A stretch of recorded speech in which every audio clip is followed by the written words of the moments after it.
Umpiring এর দুই একটা ছোটখাটো মিস্টেক তো হবেই, সবাই তো মানুষ। একটা দুইটা ভুল যে হয় না তা না, তো সেটা তো আমাদের প্লেয়াররাও তো মিস্টেক করে। এরকম কোনো রিপোর্ট আমরা এখনো পাইনি যেটা এক্সিকিউশনেবল বা অ্যাকশন নেওয়ার মতো এরকম কোনো রিপোর্ট এখনো আসেনি।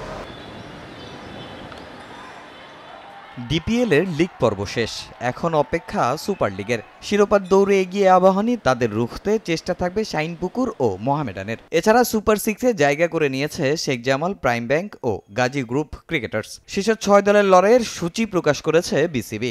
আমরা 22 তারিখ থেকে সুপার লিগটা শুরু করছি। এরপরে আমরা 2 দিন গ্যাপ দিয়ে, যেহেতু হিট, প্র্যাকটিস, রেস্ট তিনটা জিনিসের ইস্যু আছে, সো নেক্সট ম্যাচ হবে 25 তারিখে। এবারের আসরও রয়েছে বিতর্ক, ঘটেছে বেশ কিছু অনাকাঙ্ক্ষিত ঘটনা। আম্পায়ারদের বেশ কিছু সিদ্ধান্ত নিয়ে অসন্তোষ রয়েছে ক্লাবগুলোর, এমনকি মাঠি বাগবিতণ্ডার ঘটনাও রয়েছে। বিতর্ক রয়েছে মুগ্ধর সাবস্টিটিউট কাণ্ড নিয়েও, দলগুলোর ফ্যাসিলিটিস নিয়েও বিস্তর অভিযোগ। এত সব ইস্যু নিয়ে গণমাধ্যমের মুখোমুখি সিসিডিএম চেয়ারম্যান। এরকম কোনো রিপোর্ট আমরা এখনো পাইনি যেটা এক্সিকিউশনেবল বা অ্যাকশন নেওয়ার মতো এরকম কোনো রিপোর্ট এখনো আসে। আম্পায়ারিং এর দুই একটা ছোটখাটো মিস্টেক তো হবেই, সবাই তো মানুষ। আমাদের টপ লেভেলের যে আম্পায়ারগুলো আছে সবাইকে আমরা এঙ্গেজ করার চেষ্টা করি। একটা দুইটা ভুল যে হয় না তা না, তো সেটা তো আমাদের প্লেয়াররাও তো মিস্টেক করে। সামনের দিকে যেতে বেস্ট অ্যাভেলেবল আম্পায়ারগুলো সুপার লিগে তারা দেয়। আসলে প্রবলেম হচ্ছে এই যে সাব বা কনকাশনের রুলগুলো অনেক টিম ম্যানেজার বা স্টাফরাই ঠিক মতো জানে না। সো তারা তো এটা তো পুরোটাই হচ্ছে ম্যাচ রেফারির ব্যাপার।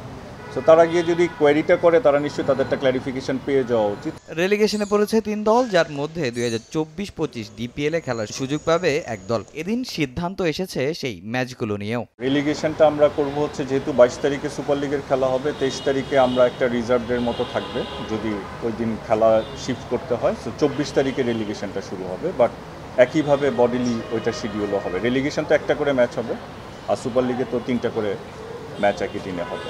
এবারের আসরে রেলিগেশনে পড়েছে Gazi tyres cricket academy, city club ও রূপগঞ্জ টাইগার্স। তামিম হোসেন, সময় সংবাদ, ঢাকা।